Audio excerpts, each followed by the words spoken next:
સ્વાગત છે આપણી યુટ્યુબ ચેનલની અંદર। હવે જે આપણે આપણા પર્યાવરણ ચેપ્ટરની અંદર આપણો લાસ્ટ ટોપિક બાકી છે જૈવિક વિસાલન, અને ત્યાર પછી વૈશ્વિક સમસ્યાની અંદરથી આપણે એક ઓઝોન વાયુ કે ઓઝોનનું સ્તર છે એ આપણા માટે શું ફાયદાકારક છે અને શું નુકસાનકારક છે અને એને કઈ રીતે નુકસાન પહોંચે છે એ માટેનો આપણે પોઈન્ટ હવે જોવાનો છે।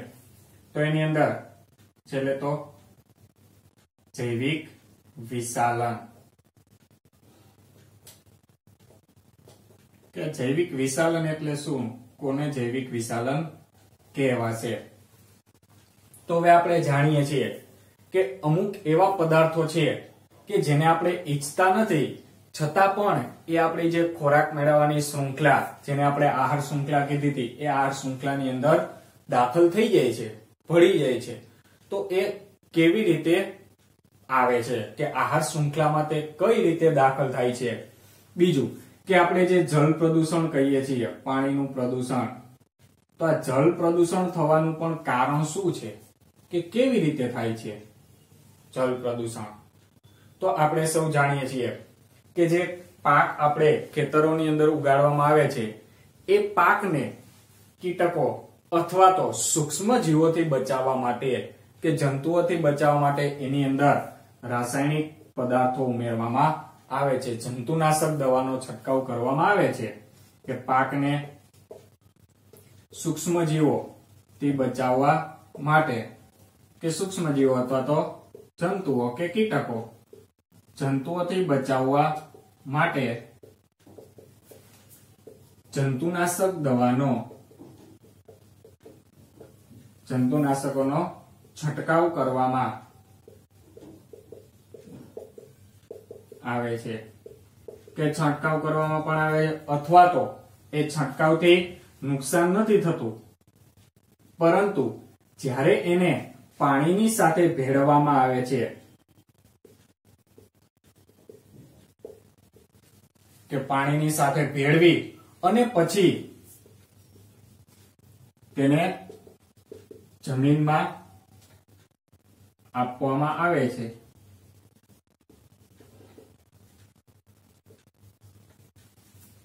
કે પાણી સાથે ભેળવી અને જ્યારે એને પાકને પાણી સિંચાઈ કરવાની હોય છે ત્યારે સિંચાઈની અંદર એ જે પાણી આપવામાં આવે છે ત્યારે એની સાથે સાથે આ જંતુનાશક છે એ જંતુનાશકને પણ ભેગી ભેળવી દેવામાં આવે છે કે જેથી તે પાણીની સાથે સાથે જમીનની અંદર દાખલ થાય છે। તો હવે આવું જે પાણી છે એ પાણીની અંદર આ બધા જંતુનાશક એટલે કે જે બધા શું છે રસાયણ છે, તો આ રસાયણ છે એનું સજીવો દ્વારા નાશ થઈ શકશે નહીં, કારણ કે આ બધા જ કેવા છે, માનવ સર્જિત છે, માનવ નિર્મિત છે, પ્રયોગશાળાની અંદર બનાવેલા પદાર્થો છે। તો એનો સજીવો છે જે આપણે વિઘટક સજીવો જોયા હતા એ આનો નાશ કરી શકશે નહીં, કે સજીવો દ્વારા એનો નાશ નહીં થાય। હવે એ બધા જે જંતુનાશકો હતા, રસાયણો હતા, એ બધા શેમાં ભળી જશે, પેલા તો જમીનમાં ભળી જશે કે તે બધા રસાયણો છે એ જમીનમાં ભળી અને પાણીમાં પણ ભળે છે કે જમીન અને પાણીમાં ભળી જાય છે, અને આવું પાણી જળાશયોમાં જવાથી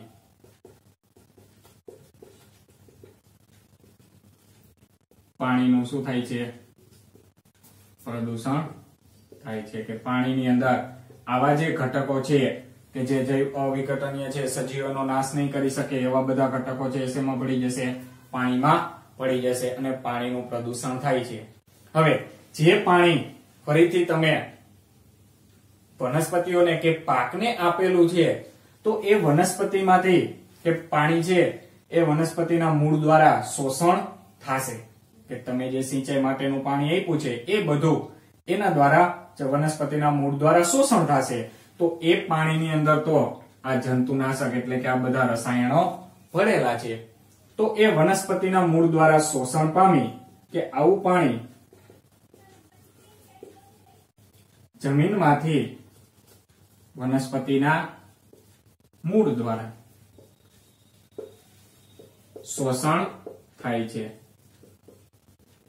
કે વનસ્પતિના મૂળ દ્વારા શોષણ થશે, તો એ શોષણ થઈ અને જે બધા જ રસાયણો હતા એ રસાયણો વનસ્પતિમાં કે વનસ્પતિના દેહમાં એટલે કે એના શરીરની અંદર દાખલ થાય છે, કે આવા બધા રસાયણો છે એ જમીનમાંથી પેલા પાણીમાં ભળ્યા, પાણી જમીનમાં ગયું એટલે જમીનમાંથી વનસ્પતિના મૂળ દ્વારા એનું શોષણ થયું, પાણીનું શોષણ થયું, તો પાણીમાં તો બધા રસાયણો ભળેલા હતા, તો એ બધા વનસ્પતિના દેહમાં શરીરમાં દાખલ થાય છે અને આવી રીતે આવા રસાયણો છે, આવી રીતે આ બધા રસાયણો આહાર શૃંખલાની અંદર પ્રવેશ કરે છે, કે આ બધા આહાર શૃંખલામાં પ્રવેશે છે. બીજી કોઈ રીતે કે છંટકાવ કરશો તો એને તો તમે પાણી વડે સાફ કરી અને ધોઈ શકશો, પરંતુ જે વનસ્પતિના દેહમાં હશે એ તમામ જે પ્રાથમિક તૃણાહારી સજીવો છે, પ્રાથમિક કક્ષાના ઉપભોગી હતા, પેલી કક્ષાના, એની અંદર દાખલ થશે, કે આ વનસ્પતિને જે સજીવો ખોરાક તરીકે ઉપયોગ કરશે એમાં બધા રસાયણો છે એ બધા રસાયણો દાખલ થશે, તો એ વનસ્પતિની અંદર દાખલ થયા. હવે એને ખોરાક તરીકે ઉપયોગ કરશે તૃણાહારી સજીવ, તૃણાહારીમાંથી માંસાહારી સજીવમાં, તો આવી રીતે આ ક્રમશઃ જે ઝેર હતું, આ રસાયણો હતા, એ રસાયણોનો શું થશે? ફેલાવો થશે, આગળ વધતું જશે. તો એ ઝેર હતું એ બધું આગળ વધ્યું કઈ ક્રિયા દ્વારા? સજીવોની, કે આ વનસ્પતિ તૃણાહારી બધા સજીવો કહેવાશે, તો એ કઈ ક્રિયા દ્વારા આગળ વધ્યું? તો કે જૈવિક ક્રિયાઓ દ્વારા. તો આથી આ જે ઘટના છે એ ઘટનાને શું કહેવાશે? જૈવિક વિશાલન. જૈવિક એટલે સજીવો દ્વારા, વિષ એટલે ઝેર, રસાયણનો ફેલાવો થયો, તો આ ઘટનાને કહેવાશે જૈવિક વિશાલન. તો કોઈ પણ પ્રકારની જે આહાર શૃંખલા હશે એમાં દરેક આહાર શૃંખલામાં મનુષ્ય છે એ પ્રથમ સ્થાને હોય છે, મુખ્ય સ્થાને હોય. દરેક આહાર શૃંખલામાં મનુષ્ય અગ્ર સ્થાને હોય છે, અને આથી આપણા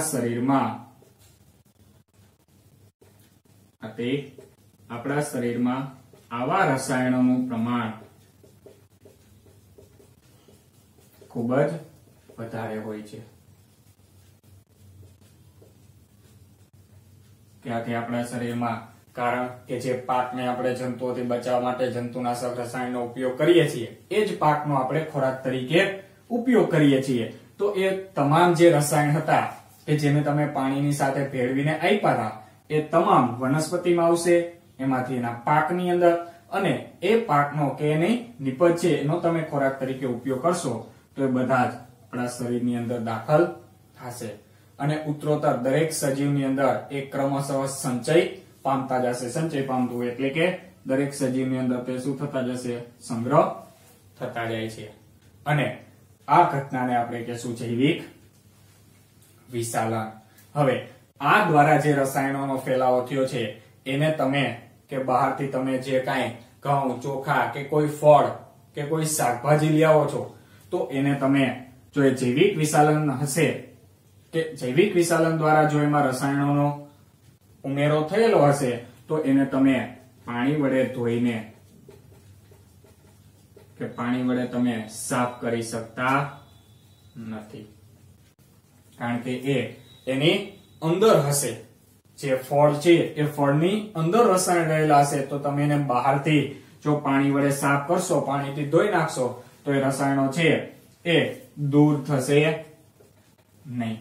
જો બહાર છંટકાવ કરેલો હોય તો તમે એને પાણી વડે સાફ કરી અને દૂર કરી શકો, પણ જો એની અંદર જ હશે તો તમે એને પાણી વડે દૂર કરી શકતા નથી.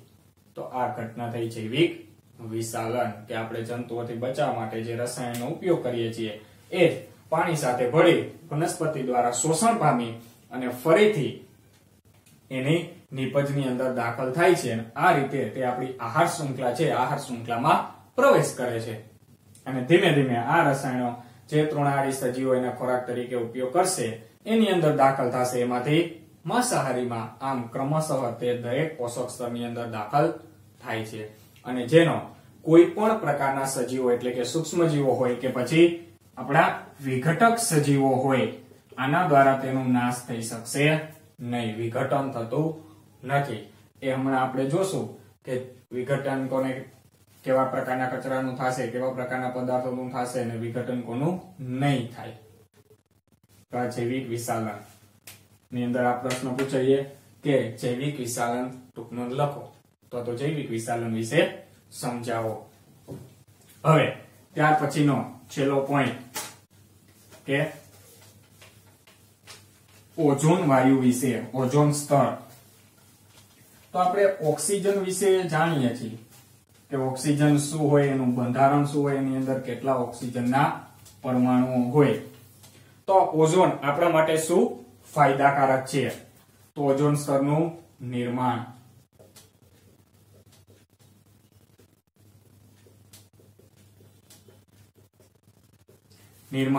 અને તેનું અગત્ય પણ કહી શકાય, અથવા તો તેનું ભંગાણ કેવી રીતે, નુકસાન કેવી રીતે થાય છે,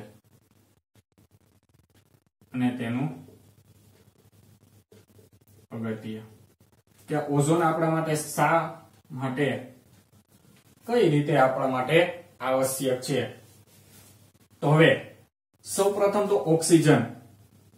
જો આપણે ઓક્સિજનની ખાલી વાત કરીએ તો એની સંજ્ઞા થશે કેપિટલ O. આને માત્ર ઓક્સિજનનો કહેવાશે પરમાણુ. જ્યારે આપણે ખાલી તત્વીય ઓક્સિજનની, તત્વ માટેની વાત કરતા હોય ત્યારે તમે જે ઓક્સિજન બોલો છો એ ખાલી O આવશે પરમાણુ સ્વરૂપે. પરંતુ આપણે જે હાલના સમયની અંદર અત્યારે જે આપણે ઓક્સિજન બોલીએ છીએ કે આપણે શ્વસનની અંદર ઓક્સિજન લઈએ છીએ, એ હકીકતમાં ખાલી ઓક્સિજન નથી. એની અંદર ઓક્સિજનના કેટલા પરમાણુ હોય છે? 2 પરમાણુ હોય કે જેને આપણે ઓક્સિજનનો અણુ કહેવાશે. આપણે સામાન્ય ઓક્સિજન બોલીએ છીએ પરંતુ હકીકતમાં એને કહેવાશે ડાયઓક્સિજન. ડાય એટલે 2, કે એમાં ઓક્સિજનના કેટલા પરમાણુ હશે? 2 પરમાણુ, જેને કહેવાશે O2 લખાશે. આ ઓક્સિજનનો અણુ કહેવાય. કે આપણે જે હાલમાં બોલીએ છીએ ઓક્સિજન, એને આપણે O2 સ્વરૂપે લખીએ છીએ.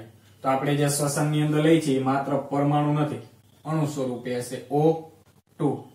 કે આ ઓક્સિજન સામાન્ય રીતે દ્વિપરમાણુ એટલે કે કેટલા પરમાણુનો બનેલો હશે? 2. કે આમ ઓક્સિજનના 2 પરમાણુ હોય ત્યારે કેટલા અણુ બનશે? 1 અણુ બને, O2. તો આને દ્વિપરમાણુ પણ કહી શકાય કે ઓક્સિજન છે દ્વિપરમાણુય સ્વરૂપે હશે. પરંતુ જે ઓઝોન છે એ ઓઝોન વાયુ, ઓઝોન ઓક્સિજનના 3 પરમાણુથી બને છે, તો બનેલો હોય છે. કે સામાન્ય ઓક્સિજન, આ તત્વીય ઓક્સિજન કહેવાય પરમાણુ સ્વરૂપે. આપણે જે ઓક્સિજન બોલીએ છીએ, લખીએ છીએ, એ થશે O2 અણુ સ્વરૂપે દ્વિપરમાણુય, જે આપણે શ્વસન માટે બધા માટે ઉપયોગી છે. પરંતુ જે ઓઝોન છે એ ઓઝોનની અંદર ઓક્સિજનના કેટલા પરમાણુ હોય છે? 3. તો સામાન્ય રીતે ઓઝોનને આવી સંજ્ઞા વડે દર્શાવવામાં આવે છે કેપિટલ O3. આ થઈ ગયું ઓઝોનનું અણુસૂત્ર. જેમ ઓક્સિજન આપણા માટે જરૂરી છે, શ્વસન માટે દરેક સજીવને ઓક્સિજન જરૂરી છે, પરંતુ આ ઓઝોન છે એ ઓઝોન દરેક માટે જરૂરી છે નહીં. એને આપણે શ્વસન તરીકે, શ્વસન વાયુ તરીકે ઉપયોગ કરી શકીશું નહીં. તો બધા માટે ઓઝોન છે આ એક મનુષ્ય માટે કેવું છે, અથવા તો સજીવો માટે ઘાતક વિષ છે. વિષ એટલે કે ઝેર સમાન છે.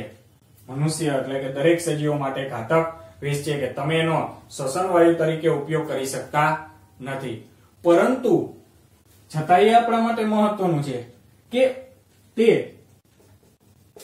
વાતાવરણના જે સ્તરમાં આવેલું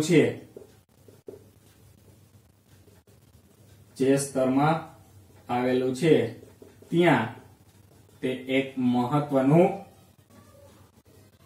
કાર્ય સંપાદિત કરે છે. સંપાદિત કરવું એટલે પૂર્ણ કરવું. કે જે સ્તરમાં ઓઝોન વાયુ આવેલું છે ત્યાં તે એક આપણા માટે, બધા જ સજીવો માટે એક મહત્વનું કાર્ય કરે છે. કે દાખલા તરીકે તે સૂર્યમાંથી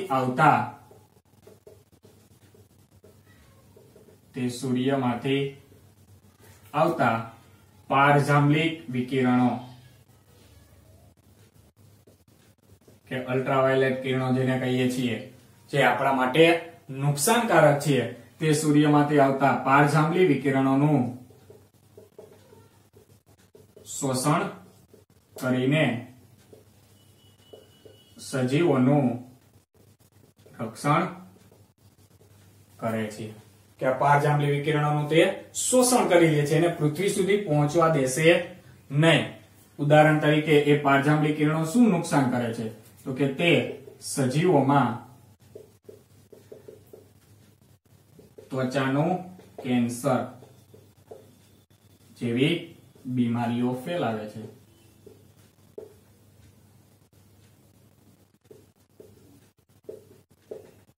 કે એનાથી જો પારજાંબલિક કિરણો છે એ પૃથ્વી ઉપર પહોંચી જશે તો એનાથી આપણને સજીવોને ત્વચા એટલે કે ચામડીના કેન્સર જેવી બીમારીઓ છે એ થઈ શકે છે. તો એ અલ્ટ્રાવાયોલેટ કિરણો, પારજાંબલિક કિરણો, જેને આપણે ટૂંકમાં લખીએ છીએ યુવી, અલ્ટ્રાવાયોલેટ પારજાંબલિક વિકિરણો છે, કે આપણે કિરણો પણ કહીએ, વિકિરણો પણ કહીએ. તો કિરણો એને કહીએ જે સજીવો માટે નુકસાનકારક ન હોય. જે સજીવો માટે એવા કિરણો કે જે હાર્મફુલ હોય, નુકસાનકારક હશે, એને આપણે શબ્દ કહીશું વિકિરણો. તો આ પારજાંબલિક વિકિરણો આપણા માટે નુકસાનકારક છે, જે સૂર્યમાંથી આવે છે, પરંતુ એ પૃથ્વીથી 50 કિલોમીટર જેટલી ઊંચાઈએ જે સ્ટ્રેટોસ્ફિયર આવેલું છે, વાતાવરણના જુદા જુદા સ્તર, એમાં સ્ટ્રેટોસ્ફિયર ની અંદર આપણું ઓઝોન વાયુનું લેયર આવેલું છે, સ્તર આવેલું છે, કે જે સૂર્યમાંથી આવતા પારજાંબલિક વિકિરણોને પૃથ્વી સુધી પહોંચતા અટકાવે છે અને આપણું રક્ષણ કરે છે. તો આ થયું ઓઝોન વાયુ અને એનું મહત્વ શું હતું, જે આપણે અગત્ય કીધું તે, કે એની અગત્યતા શું હતી અને એનું બંધારણ શું છે. જો પૃથ્વી ઉપર તો એ કેવું છે, ઝેર સમાન, પરંતુ એ વાતાવરણના જે ઉપરી સ્તરમાં, ઉપરના સ્તરમાં આવેલું છે, ત્યાં એક મહત્વનું કાર્ય કરે છે. સૂર્યમાંથી આવતા પારજાંબલિક વિકિરણોથી આપણું રક્ષણ કરે છે. હવે એનું નિર્માણ કેવી રીતે થાય છે, કે આ O3 છે બનશે કેવી રીતે? તો જ્યારે હવે વાતાવરણની અંદર ઓક્સિજન તો રહેલો છે, ઓક્સિજનનું પ્રમાણ છે 21%, વાતાવરણની અંદર 21% જેટલો ઓક્સિજન છે, અને જે ઓક્સિજન કેવા સ્વરૂપે હશે? દ્વિપરમાણુ અણુ સ્વરૂપે હશે. તત્વીય ઓક્સિજન અધાતુ છે, કે એનું અસ્તિત્વ હશે નહીં, એ હંમેશા એના જેવા બીજા પરમાણુ સાથે જોડાઈને રહેલો હશે. ક્યાંય એકલા ઓક્સિજન પરમાણુનું અસ્તિત્વ હોતું નથી.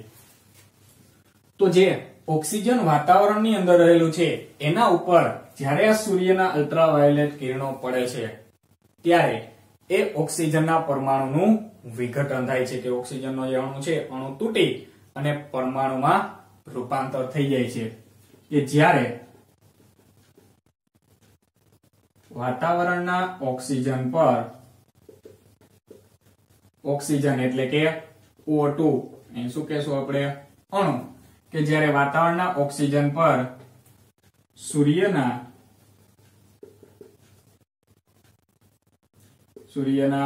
ઊંચી ઉર્જા ધરાવતા, કે જેની ઉર્જા કેવી હશે? વધુ ઊંચી ઉર્જા ધરાવતા પારજાંબલિક કિરણો તથા વિકિરણો, પારજાંબલિક કિરણો પડે છે,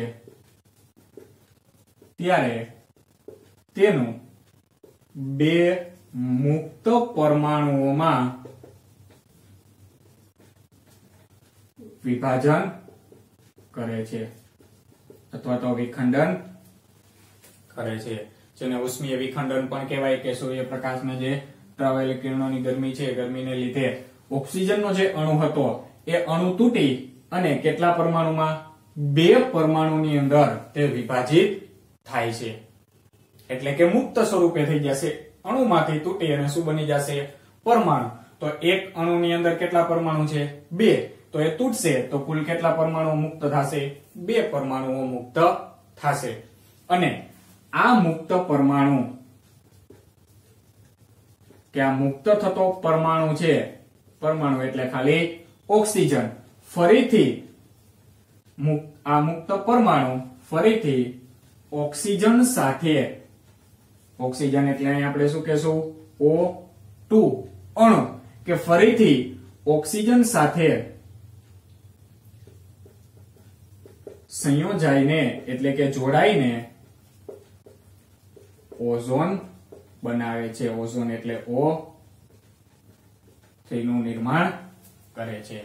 તો આ રીતે ઓક્સિજન માંથી પરમાણુ બનશે, પરમાણુમાંથી ફરીથી તે અણુ સાથે જોડાઈને શું બનાવશે, ઓઝોન, અને ઓઝોનનું નિર્માણ થશે. તો એને આપણે પ્રક્રિયા દ્વારા, સમીકરણ દ્વારા દર્શાવીએ. તો સૌપ્રથમ તો વાતાવરણની અંદર શું રહેલો હશે, O2, જેને કહેવાશે ઓક્સિજનનો અણુ કહેવાશે. તો અહીં હું ખાલી ઓક્સિજન અણુ લખું છું. હવે એના ઉપર જ્યારે સૂર્યના અલ્ટ્રાવાયોલેટ પારજાંબલી કિરણો પડશે, તો યુવી કિરણો, ત્યારે એનું જો કીધું કે બે મુક્ત પરમાણુમાં શું થાય છે, વિભાજન અથવા તો વિખંડન થાય છે. તો ત્યારે એમાંથી બંને ઓક્સિજન પરમાણુઓ છે શું થઈ જશે, છૂટા પડશે. અને હવે ઓક્સિજનનો શું કહેવાશે, પરમાણુ. તો બે પરમાણુઓ મુક્ત થયા, એક અણુ તૂટ્યો કે બે પરમાણુ જોડાઈને એક અણુ બન્યા હતા, એ અણુ તૂટીને ફરી પાછા શું બની ગયા, પરમાણુ બની ગયા. તો હવે આ જે મુક્ત થતા પરમાણુઓ છે, બંને પરમાણુઓ, એ ફરીથી જે બીજા ઓક્સિજનના અણુઓ રહેલા છે, કારણ કે વાતાવરણમાં તો ઓક્સિજનના પરમાણુઓ હશે, તો આ મુક્ત પરમાણુ ફરીથી હવે આની સાથે તો નહીં જોડાઈ શકે, એ તો તૂટી ગયો. બીજા જે ઓક્સિજનના અણુ રહેલા છે O2, એમની સાથે જોડાય અને શું બનાવશે, O3, કે ઓઝોન વાયુનું નિર્માણ કરે છે. તો આ રીતે ઓઝોનનું નિર્માણ થશે. હજી આ એક પરમાણુ જોડાણો, આવો બીજો પરમાણુ જે મુક્ત થયો છે એ ફરીથી બીજા અણુ સાથે જોડાશે અને ઓઝોનનું નિર્માણ કરશે. તો એનો મતલબ એવો થાય કે એક ઓક્સિજનનો અણુ તૂટે ત્યારે ઓઝોનના કેટલા પરમાણુઓનું અણુનું નિર્માણ થશે, 2. કે 2 પરમાણુ મુક્ત થાય છે તો બંને અલગ અલગ અણુ સાથે જોડાય અને કુલ 2 અણુ ઓઝોનના બનાવશે. તો અહીંયા જે આપણો પ્રશ્ન છે, મોસ્ટ આઈએમપી પ્રશ્ન છે, ઓઝોન સ્તરનું નિર્માણ અને તેનું અગત્ય જણાવો. તો આ એનું અગત્ય થશે અને આ નિર્માણની અંદર લખવાનું થશે કે વાતાવરણના ઓક્સિજન અણુ ઉપર સૂર્યના અલ્ટ્રાવાયોલેટ કિરણો પડે છે ત્યારે તેનું 2 મુક્ત પરમાણુમાં વિભાજન થાય છે અને આ મુક્ત બંને પરમાણુઓ ફરીથી ઓક્સિજનના અણુ સાથે, તો આપણે અણુ નહીં દર્શાવીએ, ખાલી શું લખીશું, ઓક્સિજન સાથે જોડાય તો સંયોજાઈને ઓઝોનનું નિર્માણ કરે. સમીકરણ હવે જે 1980 ની અંદર કે ઈસવીસન 1980 ની સાલની અંદર આ ઓઝોન વાયુ છે એની અંદર જે નુકસાન થયું હતું એનું પ્રમાણ ખૂબ જ વધારે જોવા મળ્યું. કે 1980 ની સાલમાં એવું જાણવા મળ્યું કે આ ઓઝોન વાયુનું જે સ્તર છે એ ઓઝોન વાયુના સ્તરમાં ખૂબ જ નુકસાન થયું છે. તો નુકસાન થશે, જો ઓઝોન વાયુનું સ્તર ન હોત તો એ અલ્ટ્રાવાયોલેટ કિરણો છે સીધા ક્યાં આવી શકત, પૃથ્વી ઉપર, અને આપણા માટે એ કેવા છે, નુકસાનકારક છે. તો 1980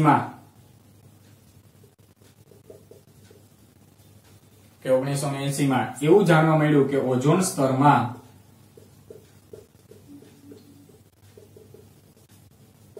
ખૂબ જ મોટું નુકસાન થયું છે. અને આ નુકસાન થવા પાછળનું કારણ શું, તો કે એ નુકસાન થવા પાછળનું કારણ છે, એ કારણને CFC, જેનું નામ થશે ક્લોરોફ્લોરોકાર્બન.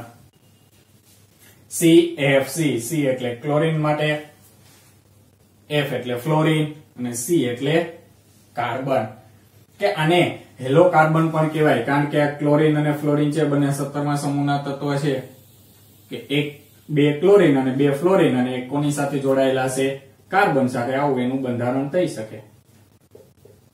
ક્યાં ઉપર નીચે એ આપણે પછી ચોથા ચેપ્ટરની અંદર ભણશું.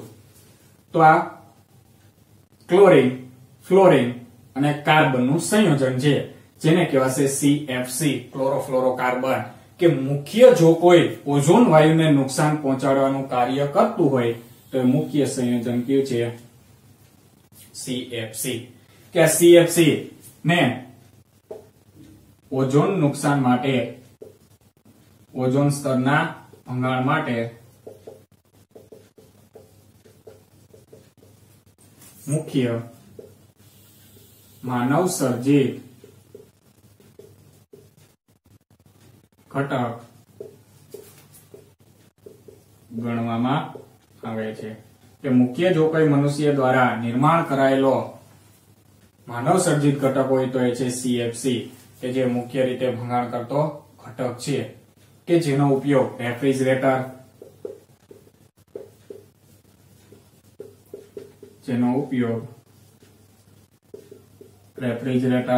એર કન્ડિશનર, અગ્નિશમન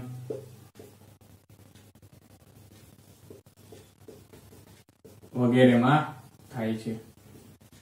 તેની અંદર આ CFC ઘટકનો ઉપયોગ કરવામાં આવે છે, ક્લોરોફ્લોરોકાર્બન, કે જે મુખ્ય નુકસાન કરતું ઘટક છે ઓઝોન વાયુને. તો ત્યાર પછી UNEP કે 1986 ની અંદર, એટલે કે 1987 માં UNEP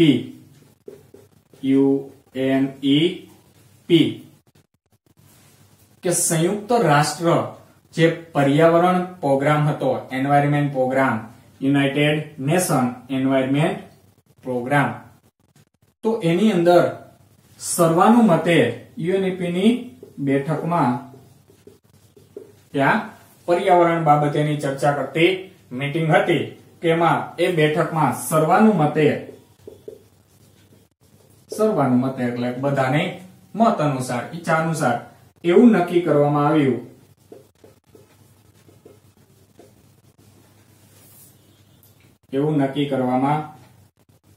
આવ્યું કે CFC નું ઉત્પાદનને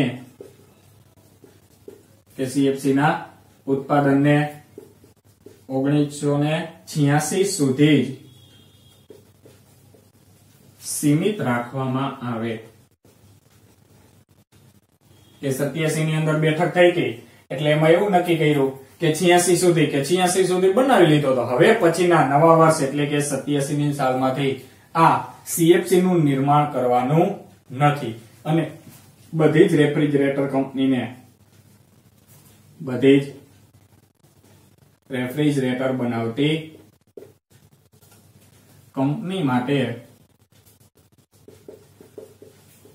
CFC મુક્ત રેફ્રિજરેટર બનાવવાનું ફરજિયાત કરવામાં આવ્યું, કે જેથી આ ઓઝોન CFC નું નિર્માણ ન થાય તો ઓઝોન વાયુને નુકસાન થાય નહીં. તો આ રેફ્રિજરેટર બનાવતી કંપનીઓ છે એમના માટે CFC મુક્ત રેફ્રિજરેટર બનાવવાનું ફરજિયાત કરવામાં આવ્યું. તો આ રીતે આપણું જે ઓઝોન વાયુ છે, ઓઝોન વાયુને નુકસાન થાય છે. અને ક્લોરોફ્લોરોકાર્બન CFC છે એ 80% મુખ્ય ભંગાણ કરતું જો કોઈ ઘટક હોય તો એ માત્ર ક્લોરોફ્લોરોકાર્બન છે, કે જે ઘણા બધા ઓઝોનના અણુઓ છે એને નુકસાન પહોંચાડે છે. કે જે કઈ રીતે, તો કે આ જે ઓઝોનનો અણુ હતો એને ફરીથી શેમાં રૂપાંતર કરી દેશે? ઓક્સિજન અને ઓક્સિજનના પરમાણુની અંદર, કે અણુ અને આ પરમાણુમાં ફરીથી તેનું શું કરી દે? વિઘટન કરી નાખે. તો એટલું સામે ફરીથી ઓઝોનનું નિર્માણ થઈ શકતું નથી, કે આ રીતે એનું શું કરી દેશે? વિભાજન, જે આપણા માટે કેવું છે? નુકસાનકારક છે. હવે આ હતી વૈશ્વિક સમસ્યા. તે વૈશ્વિક સમસ્યા જે આપણા એક માટે કઈ નુકસાનકારક છે નહીં, બધાને નુકસાન થશે. પૃથ્વી ઉપર જેટલા પણ સજીવો છે એ બધા સજીવોને આની અસર થશે. જો કોઈ વ્યક્તિ CFC નું નિર્માણ કરશે તો એ નિર્માણ કરતાને માત્ર એની અસર નહીં થાય, પરંતુ એનાથી જે કઈ નુકસાની થશે એ નુકસાન પૃથ્વી ઉપર જેટલા પણ સજીવો છે એ બધા સજીવો માટે થશે. તો એવી જે સમસ્યા હોય જે માત્ર એક વ્યક્તિને નુકસાન કરતા ન હોય, સમગ્ર ગ્રહ ઉપર જે કાંઈ સજીવો છે બધાને નુકસાન કરતી હોય, તો એ વૈશ્વિક સમસ્યા કહેવાય. અને એવી જ એક બીજી છે કચરાનું વ્યવસ્થાપન, કે ઘર વપરાશની અંદર આપણે એવો ઘણા બધા પ્રકારના કચરાનું નિર્માણ કરીએ છીએ કે જે આપણા માટે કેવા છે, નુકસાનકારક હોય છે. તો તમે જોશો કે આપણે જે ખોરાક ખાઈએ છીએ એ ખોરાકનું પાચન ઉત્સેચકો દ્વારા થાય. હવે આપણે છઠ્ઠા ચેપ્ટરની અંદર ભણશું કે ખોરાકનું પાચન ઉત્સેચકો દ્વારા થાય. ઉત્સેચક એટલે ઉદ્દીપક છે જે ક્યાંય પ્રક્રિયામાં ભાગ લેશે નહીં, પરંતુ એ પ્રક્રિયાને ઝડપી અને સરળ બનાવશે. એવા રાસાયણિક પ્રક્રિયામાં હોય તો એને આપણે ઉદ્દીપક કહી. અહીંયા આ જૈવિક ક્રિયા છે, સજીવોની ક્રિયા, જૈવ રાસાયણિક ક્રિયા છે, એટલા માટે એને નામ આપ્યું છે ઉત્સેચકો. તો ઉત્સેચકો છે પોતાની ક્રિયામાં મુખ્ય હોય છે કે એ માત્ર ખોરાકના એક જ પ્રકારના ઘટકનું પાચન કરી શકે, બીજા ઘટકનું પાચન કરી શકે નહીં. કે માત્ર કાર્બોદિત પદાર્થનું પાચન કરે છે તો એ માત્ર કાર્બોદિતનું જ કરશે, પ્રોટીનનું પાચન કરે છે તો માત્ર પ્રોટીનનું જ, ચરબીનું પાચન કરે છે તો એ ઉત્સેચક છે માત્ર ચરબીનું જ પાચન કરશે, બીજા ઘટકોનું પાચન કરી શકતા નથી. એટલા માટે તો આપણે જો કોલસા ખાશું, ત્યાંથી જ કોલસા ખાવાથી ઉર્જા મળતી નથી. શા માટે નથી મળતી? કોલસાની અંદર તો કોલસો એટલે કાર્બન, અને કાર્બન તો પૃથ્વી પરના જીવનનો મુખ્ય આધારસ્તંભ છે કે એમાંથી આપણે દૈનિક જીવનની અંદર જે કાંઈ ઉર્જા મેળવવા માટેના ઉપયોગ કરીએ છીએ પદાર્થો, એ બધામાં કાર્બન હોય. તો એ આપણે ખાશું તો આપણને કઈ ઉર્જા મળશે નહીં. શા માટે?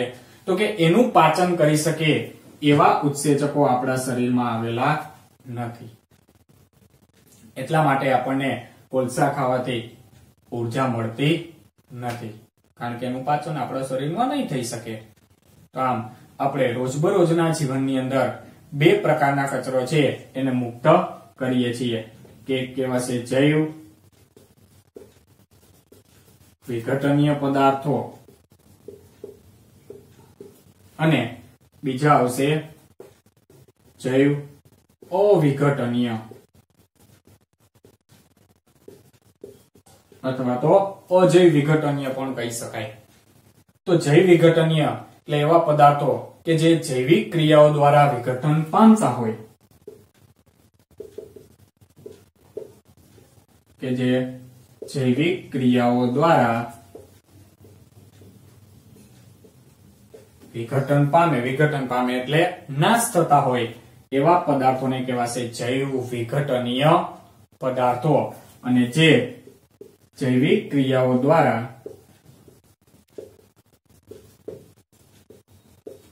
વિઘટિત ન થાય એટલે કે વિઘટન ન પામે, તો એવા જે ઘટકો છે, એવા જે પદાર્થો છે, એવો કચરો છે, એને આપણે કહેશું જૈવ અવિઘટનીય.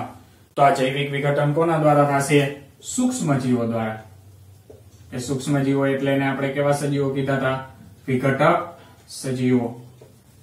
તો આ જે વિઘટક સજીવો છે એ જે પદાર્થનું વિઘટન કરી શકશે, નાશ કરી શકશે, એવા પદાર્થોને જૈવ વિઘટનીય, જેનું નહીં કરી શકે એને જૈવ અવિઘટનીય. તો કેવા પદાર્થોનું વિઘટન થશે અને કોનું નહીં થાય? તો કે જે જૈવિક ક્રિયાઓ દ્વારા બનેલા હશે, એટલે કે સજીવો દ્વારા નિર્માણ થયેલા હશે, સજીવોમાંથી નિર્માણ થયેલા હશે, કે સજીવોમાંથી જે કચરાનું નિર્માણ થયું હશે, કોઈ પણ સજીવ હોય એમાંથી જો નિર્માણ થયું હશે તો એનું સૂક્ષ્મજીવો દ્વારા વિઘટન થશે અને એને કહેવાશે જૈવ વિઘટનીય. દાખલા તરીકે રસોડામાંથી ઉત્પન્ન થતો કચરો છે, ફળ ફૂલ, છાલ, સલકા, હાડકાઓ, આવું બધું જે સજીવોમાંથી નિર્માણ થાય છે, તો એવો બધો કચરો છે એને કહેવાશે જૈવ વિઘટનીય. અને જે માનવ સર્જિત હશે અથવા તો માનવ નિર્મિત હશે, મનુષ્ય દ્વારા બનાવાયેલું હશે અથવા તો પ્રયોગશાળામાં જેનું નિર્માણ થયેલું હશે, કે સંપૂર્ણ માનવ નિર્મિત હશે, એનું સૂક્ષ્મ જીવો દ્વારા વિઘટન થઈ શકશે નહીં. તો એવા પદાર્થોને કહેવાશે જૈવ અવિઘટનીય પદાર્થો, દાખલા તરીકે કાચ, પ્લાસ્ટિક, ધાતુઓનો કચરો, કે આ બધું જ કેવું કહેવાશે? જૈવ અવિઘટનીય. અને તમે લાંબા સમય સુધી પર્યાવરણની અંદર રાખશો, જમીનમાં દાટી દેશો, તો આ પ્લાસ્ટિક જેવા, કાચ જેવા પદાર્થો છે એનું કઈ નુકસાન થશે નહીં, કે તે લાંબા સમય સુધી પર્યાવરણની અંદર ટકી શકે છે. અને એટલા માટે એને કેવા કહેવાશે? જૈવ અવિઘટનીય. એનો નાશ થતો નથી. તો હવે જેમ આપણી જીવન રહેણી કહેણીની અંદર સુધારા આવતા ગયા, તેમ તેમ મોટા ભાગની જે પેકેજિંગ પદ્ધતિઓમાં પણ ફેરફાર થયા અને હવે મોટા ભાગે પેકેજિંગ પદ્ધતિઓની અંદર મુખ્ય છે અવિઘટનીય પદાર્થ પ્લાસ્ટિકનો ઉપયોગ કરવામાં આવે છે, કે જેને તમે જમીનની અંદર દાટી દેશો તો પણ એ વાતાવરણ અને દબાણ અને તાપમાનની એના ઉપર અસર થશે, છતાંય એ લાંબા સમય સુધી પર્યાવરણમાં ટકી રહે છે. અને ત્યાં નિવસન તંત્ર, પર્યાવરણના ઘટકો છે, એ પર્યાવરણના ઘટકોને શું પહોંચાડે છે? નુકસાન પહોંચાડશે, કારણ કે એનો નાશ થશે નહીં. સૂક્ષ્મ જીવો આની ઉપર કઈ ક્રિયા કરી શકશે નહીં. શા માટે નહીં કરી શકે? તો કે કેવા છે? માનવ નિર્મિત છે, મનુષ્ય દ્વારા બનાવેલા છે, સજીવોમાંથી નિર્માણ થયેલા નથી. તો એટલા માટે આનો નાશ થઈ શકશે નહીં. અને જે પર્યાવરણના સભ્યો છે એને નુકસાન પહોંચાડે છે. તો આ રીતે MCQ ની અંદર અથવા તો 1 માર્ક્સમાં આની વ્યાખ્યા તો ઉદાહરણ પૂછાય કે જૈવ વિઘટનીય કોને કહેવાશે? ને જૈવ અવિઘટનીય પદાર્થો. તો જે જૈવિક ક્રિયાઓ દ્વારા એટલે કે સજીવો દ્વારા વિઘટન પામે તો જૈવ વિઘટનીય, જૈવિક ક્રિયાઓ દ્વારા વિઘટન ન પામે તો એને કહેવાશે જૈવ અવિઘટનીય. અહીંયા આપણું આ ચેપ્ટર છે એ ચેપ્ટર પૂર્ણ થાય છે. Thank you very much.